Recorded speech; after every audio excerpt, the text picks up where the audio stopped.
Memuju Aceh akan dapat sukses. Aceh akan tekan pengangguran, kemiskinan yang ada di Aceh. Dan insyaAllah beliau siap membantu Aceh. Walaupun berusaha need persen menang dronenya. Tapi insyaAllah rakannya tetap setia Pak Prabowo ke Tanjung Bangsa Aceh. Jadi mudah-mudahan dengan ada dukungan, support, doa daripada Donyan dan pemaju Aceh ke masa uku. Lo yakin dan aku yakin kita akan dapat maju. Draw tu lebak saatnya. Nyau cikalan tiga. Nyau rumbangai pula. Kakak rumbangai tak terima. Yang berokon doktor, insinyur, doktor hewan. Akhirnya dalam penjara. Itu yang siapa piditol. Anak SLH mentau.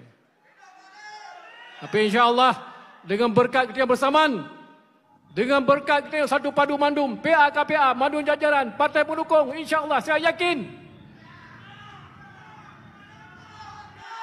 untuk dapat Aceh. Demikian juga tidak lupa kita dukungan dari para ulama, habaib yang ada di Aceh. InsyaAllah